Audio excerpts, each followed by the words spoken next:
I did explain that ENS is causing in the long term body dehydration through lungs, and one of the side effects is constipation, and constipation can get very brutal. And when it gets brutal, it's shocking. I have to say, the first time I was just shocked.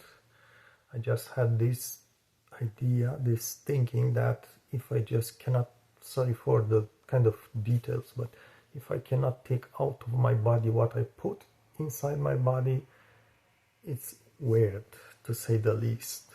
And that was the first time. But I did explain recently that I had about 2 months of increased body dehydration because I was heating my room. It's winter time. I didn't realize I was dehydrating more because the air inside the room was very dry at night, also day. And these 2 months actually did impact the constipation that I had before even more, making it, well, we'll see how it goes. Basically, I don't really have the outcome at this point. So let me just, I'm not going to get gross, but I have to say a few things. Just bear in mind that I do eat and drink a lot of water, and I also do eat a lot of cabbage to help with this. And even that thing didn't help at this point with this period of dryness, increased dryness. So it started maybe 1 week ago when I went to the bathroom and just had zero success, about 30 minutes. And it's important, maybe just I'll give you a few tips in this video, what to eat, what not to eat, what to do about. It's important not to force, because if you force, you just reap basically your hemorrhoids, and also you can just put too much pressure in your blood vessels, even inside your brain. So don't go crazy, don't force like crazy, like push by frustration or desperation. That's the wrong way.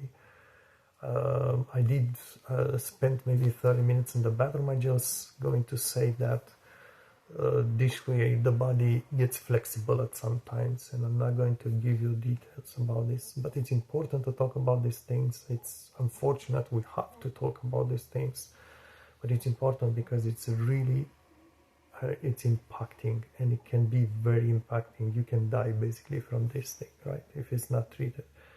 Keep in mind there's always help from hospitals, right? So just go to emergency room and they will give you something to purge. But still, past that moment, past that help, you still need to manage this thing somehow. Hopefully you can manage it. So at this point, so this was just one thing. And since perhaps I would say 2 weeks now, I just got this strange burping from my stomach. So just like you have gases in the stomach and you just burp or rot or something like this. Not rot, it's French, sorry, so you don't confuse. You just burp, right? But since about 2 weeks or so, I got this weird burping from the stomach, just very often. I didn't change anything in my diet. And it's just, I don't know, it's strange. And I figured out finally what it is. I think the intestine is completely blocked. So if you have gases from the upper intestine, from digestion, normal gases, or even from the stomach, normally those gases travel to the intestine, the whole intestine, which is very long, exits through the rectum, right? But because it's stuck, it's blocked completely, the intestine, some segment, in my case, those gases go back to the stomach and by the mouth. It's not smelling or anything, it's just upper digestion tract. But it showed that something is really stuck this time. And all these years that I had constipation, it got never stuck. The food travels very slowly, and gets very compacted in the intestine, so it's difficult on the toilet, but at least it moves. But now it got stuck because of those 2 months of very dry air in the room, which, like I said in another video, I started now to, I'm no longer heating the room, and I started putting a humidifier. So this helped with the other symptoms, but not the digestion part. The constipation is too late now. I didn't catch it timely. I didn't know about it, obviously. I didn't know it's going to get this worse. So this first burping was the first sign, and now since, I would say, maybe less than a week, 5 days or so, I have a weird feeling in my stomach. I give you an example. Right now I took a sip of water. I just feel like it's full. It doesn't have anywhere to pass that water. I guess it gets into the stomach, but the stomach feels like just there is no exit from the stomach. Basically, it's just feeling like when I eat, it's a little bit less when I eat, this feeling, but when I try to drink water, which I'm used to drink, it feels like the bottle is full. I cannot refill it more. It's a weird feeling. It's in the stomach area, basically, and this also gives me this hint that something is blocked in there. The food is no longer traveling, getting digested into the intestine.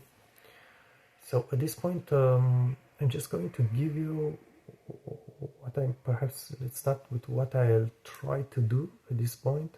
So I don't have it here, but like I said, I eat with my food. It's really just, I take a piece of bread and a piece of cabbage, and I eat them together. I mix them together in my mouth, and I also drink water to soften the food as well. So I eat a lot of those cabbages. It's called napa. You can just Google up and look if you want. It has a lot of water in it, which is compensating because this constipation is caused by dryness of the intestine, which is caused by dehydration of the body. And the intestine has to be wet. It has a lumen inside, like a mucosa if you want. Has to be wet to have the food move around, kind of slide over that mucosa. When the mucosa is wet, obviously it's no longer that wet. I don't know how dry it is, just like the nostril somehow. But the food doesn't advance, at least not at good speed. But now it's blocked in my situation. And maybe you see on the videos, I'm not sure if it shows because I wear this kind of band, but I also lost a lot of weight. So I wasn't very like a heavy person to start with. I give you the numbers in kilos because I'm really not good with pounds, but you just Google pounds to kilos or something like this. It's going to give you a quick conversion. So I used to weight about 73 kilos, and now I'm down to 63 kilos, which is huge. You can tell if I look at my body, I lost muscle mass. So I put all this, or most of this body loss, on the fact that constipation prevents the body from extracting properly the nutrients from the food that you eat. So if you don't get it, it's just like the digestion itself is malfunctioning because of constipation.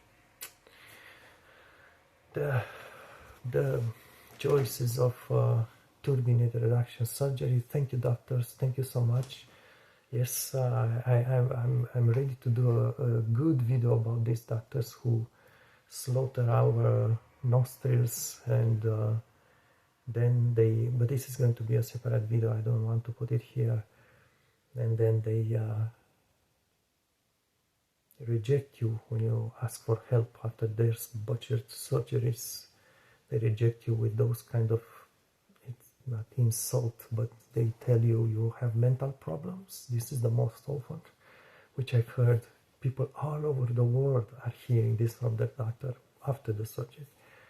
You have mental problems, it's just in your mind, it's not a problem, the nostrils now are great, blah blah blah, it's just you.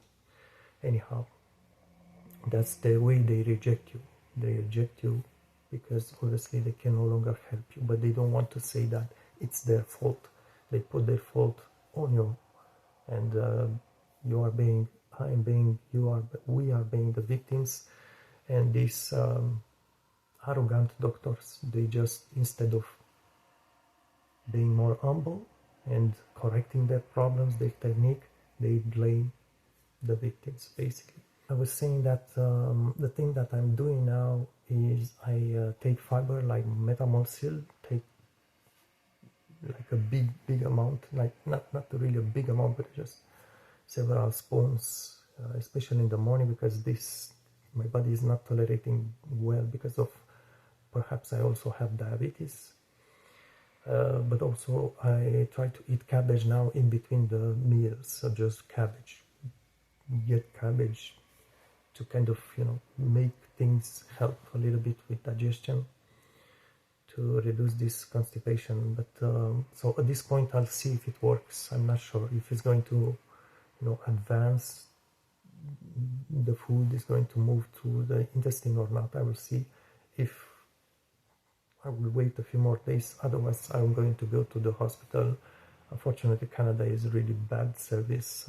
Unless you are about to collapse, they will put you to wait many hours at the emergency room. Many hours. When I say many, could be 8, 10, 12 more. I think 12 is the maximum, which is already really hard for me for this condition. So, but let me just read to you, because I wrote here. Yeah, foods that are really bad for constipation are, for me, it was anything with cream, ice cream, anything. I'm not sure about milk, but something like cheese, sour cream, anything with cream in it was terrible for constipation. I no longer eat it, but I'm just putting this in the video so you are aware of it. Berries, dark berries such as blueberries, and there's another one which I forget always the name, can constipate really bad, so careful with that. So otherwise, just maybe inform yourself what's bad for this